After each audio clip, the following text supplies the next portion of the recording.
दोस्तों याद रहे, YouTube हमारे इस वीडियो की नोटिफिकेशन 19 लाख सब्सक्राइबर्स में से सिर्फ 1000 लोगों को ही भेजेगा और थोड़ी देर में इस वीडियो को भी गायब कर देगा, क्योंकि उसे अश्लीलता से ज्यादा पैसे मिलते हैं, न कि हमारे जैसे ज्ञानवर्धक वीडियो से। इसलिए अगर आप चाहते हैं कि हम और वीडियोस लाते रहें तो कृपया इसे इतना शेयर करें कि YouTube के मुंह पे तमाचा लग सके। नमस्कार दोस्तों, स्वागत है आपका हमारी एक और नई वीडियो में।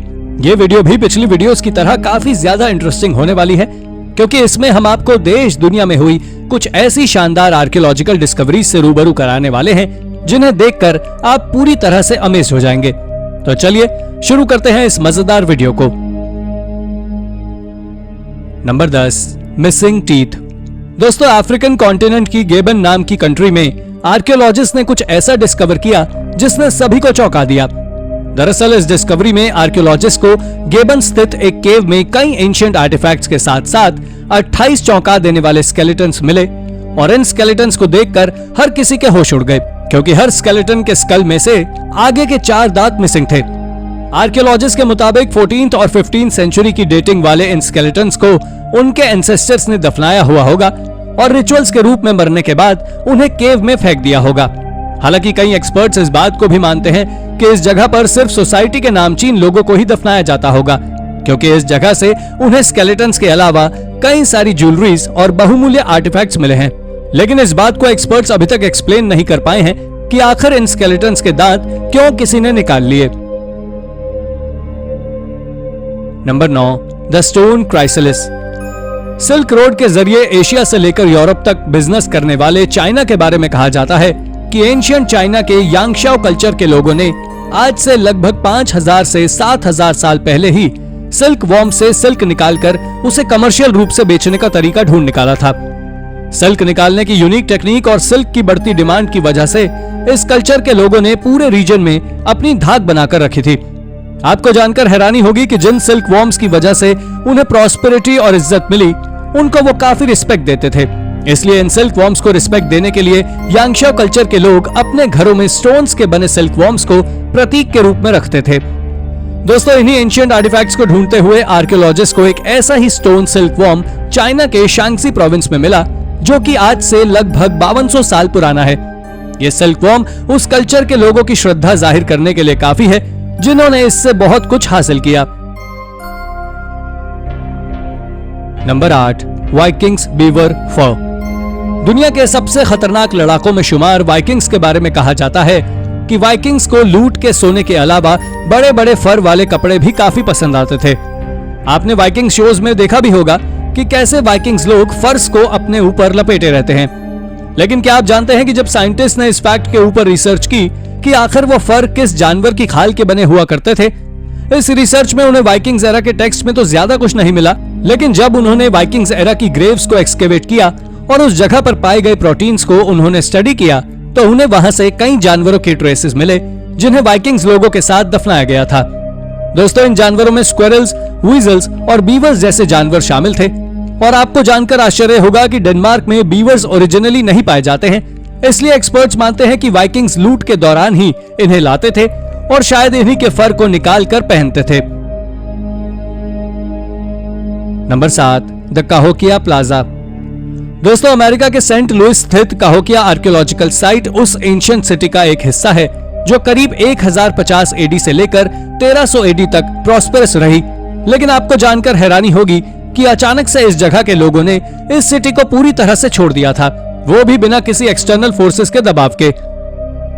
इस जगह के मिस्ट्री जानने के लिए जब इस जगह पर the University of Illinois at Urbana Champaign की जियो आर्कियोलॉजिस्ट कैटलिन रैंकिन ने रिसर्च की और यहाँ के सॉइल सैंपल्स कलेक्ट किए, तो उन्हें कुछ ऐसा पता चला जिससे लोगों की आंखें फटी की फटी रह गई।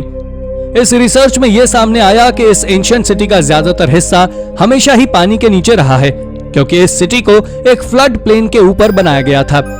लेकिन सोचने वाली बात तो यह है कि इस कैटलिन का कहना है कि अभी तक इस सिटी के बारे में हम सिर्फ 1% ही जानते हैं, यानी कि अभी भी बहुत कुछ है जो हमारे सामने आना बाकी है।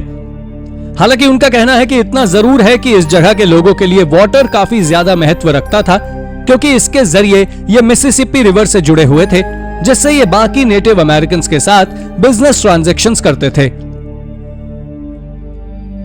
Number 6, Anglo Saxon burials. साल 2022 में इंग्लैंड के बकिंघमशायर में ट्रेन की पटरियां बिछाने के लिए हुई खुदाई में मजदूरों को यहाँ पर कुछ ऐसा मिला जिसने आर्कियोलॉजिस्ट की आंखों में चमक लाने का काम किया। इस जगह पर उन्हें लगभग 138 एंग्लो सैक्सन्स लोगों की ग्रेव्स मिली और आपको जानकर हैरानी होगी कि एक्सपर्ट्स का कहना है कि इस जगह को लगभग 5th सेंचुरी एडी में बतौर बरियल साइट यूज किया जाता था, जहां पर सोसाइटी के बड़े बड़े और रेप्यूटेटेड लोगों को दफन किया जाता था। चौंकाने वाली बात तो यह थी कि इस जगह पर मिली ग्रेव्स को दफनाते वक्त यहाँ पर कई शानदार आर्टिफैक्ट्स भी दफनाए गए थे जो कि इस खुदाई में बरामद हुए। इस जगह पर एक अनआइडेंटिफाइड लेडी की ग्रेव भी मिली जिसे रोमन स्टाइल में पूरी साज सज्जा के सामान के साथ दफन किया गया था। शायद ही आपको मालूम होगा कि इस बरियल साइट के मिलने से आर्कियोलॉजिस्ट अब इस बरियल साइट पर रिसर्च में जुट गए हैं और जिससे वो इस जगह के बारे में जान सकें और ये भी जान सकें कि आखिर यहाँ पर दफन होने वाले लोग आखिर कौन थे। Number 5, lost buried ship. Estonia की राजधानी टैलिन का पोर्ट यूरोप के सबसे पुराने पोर्ट्स में से एक है, जहां पर हजारों सालों से समुद्री मार्ग के द्वारा इंटर कंट्री ट्रेड किया जा रहा है। दोस्तों, यही वो जगह है जहां सबसे पहले वाइकिंग्स और रस लोग अपने अपने सामान को एक दूसरे के साथ खरीदने बेचने के लिए मिले थे। आपको जानकर हैरानी होगी कि इंटरनेशनल ट्रेड से जुड़े इस पोर्ट पर हाल ही में एक एक्सकेवेशन के दौरान इस ट्रेड का जीता जागता सबूत मिला है। इस एक्सकेवेशन में आर्कियोलॉजिस्ट को जमीन से करीब 5 फीट नीचे 700 साल पुराने एक कार्गो शिप के रिमेन्स मिले हैं और इस शिप पर हुई रिसर्च के आधार पर एक्सपर्ट्स मानते हैं कि यह शिप किसी जमाने में हैंजियाटिक लीग के लोगों को बिलोंग करता था, जिन्होंने एक समय पर पूरे यूरोप के मार्केट में मोनोपोली होल्ड करके रखी थी। टैलिन की जमीन में दफन ये शिप सी और इंटरनेशनल ट्रेड से जुड़ी डिस्कवरीज में अपना अलग ही स्थान बनाए हुए है। नंबर 4, प्रिजर्व टर्माइट पूप। दोस्तों, साउथ अमेरिका के पेरू स्थित शैनशन आर्कियोलॉजिकल साइट में एक एक्सकेवेशन के दौरान आर्कियोलॉजिस्ट के हाथ एक काफी चौंकाने वाली डिस्कवरी लगी।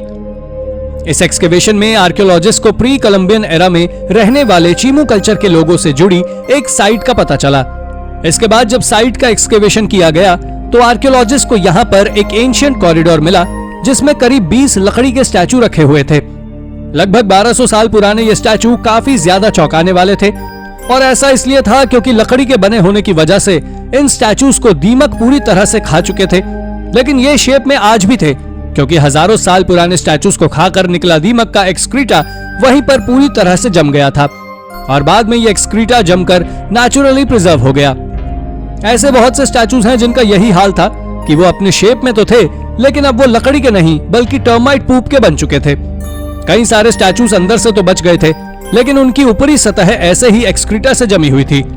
नेचर के इस रूप को देखकर हर कोई चौंक गया और सोचने पर मजबूर हो गया कि आखिर नेचर के कितने रंग हैं जो अभी भी हमें देखना बाकी है।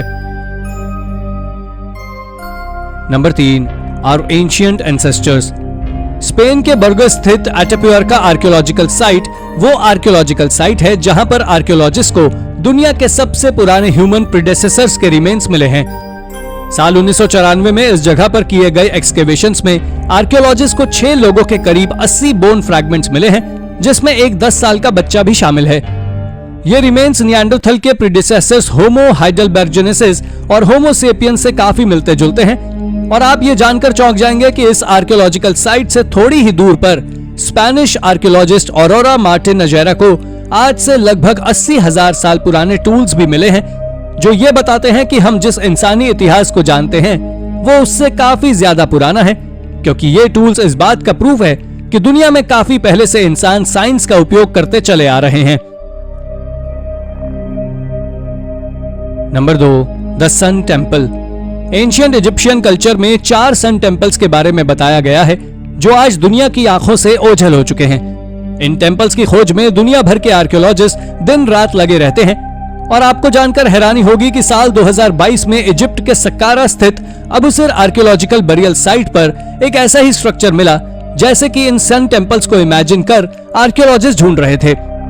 दरअसल ये स्ट्रक्चर 14 रॉयल पिरामिड्स और कई टूम्स से घिरा हुआ था और कहते हैं कि 5th डायनास्टी के दौरान बनाए गए इन एंशिएंट इजिप्ट में इन टेम्पल्स की काफी वैल्यू होती थी, जहां पर उनके सन गॉड रा की पूजा होती थी, जिसके चलते इजिप्शियन फेरोहास भी इन टेम्पल्स को काफी मानते थे और ये क्लेम करते थे कि वो डायरेक्ट सन गॉड रा से इन मंदिरों के जरिए कनेक्ट रहते हैं। अब अगर ये वाकई में वही सन टेम्पल्स हैं, तो आने वाले वक्त में इनसे जुड़े कई और राज हमारे सामने आने वाले हैं। Number 1, tomb of Egyptian commander. दोस्तों, प्राग की चार्ल्स यूनिवर्सिटी के कुछ आर्कियोलॉजिस्ट ने हाल ही में इजिप्ट के गीजा प्लेट्यू पर किए एक्सकेवेशन में एक 2500 साल पुरानी ग्रेव ढूंढ निकाली है। यह ग्रेव किसी आम इंसान की नहीं, बल्कि 26 डायनेस्टी के इजिप्शियन कमांडर वाहिब रा मेरिनेट की है। आपको जानकर हैरानी होगी कि यह कमांडर इजिप्शियन सेना उस टुकड़ी को लीड करता था जो फॉरेन मिलिट्री से भरी हुई थी। और चौंकाने वाली बात यह है कि जिस जमाने में दुनिया में और भी देश हैं, ये तक आयात नहीं होता था, तब इजिप्शियन आर्मी की यह टुकड़ी ग्लोबल आर्मी के सबसे पहले एग्जाम्पल के रूप में मौजूद थी। आज इस कमांडर की ग्रेव मिलने के बाद आर्कियोलॉजिस्ट के मन में एक रोशनी आई है, जिससे प्रेरणा लेकर वो एंशिएंट ग्लोबल मिलिट्रिया से जुड़ी डिस्कवरीज में अपना परिश्रम लगाने की ओर कदम बढ़ाएंगे और हमारे लिए ऐसा ही और चौंकाने वाली डिस्कवरीज करेंगे। तो दोस्तों, ये थी हमारी एक और इंटरेस्टिंग वीडियो। अगर आपको ये वीडियो पसंद आई हो तो इसे लाइक करें और हाँ, जाते जाते चैनल को सब्सक्राइब भी जरूर कर दीजिएगा। Thank you for watching.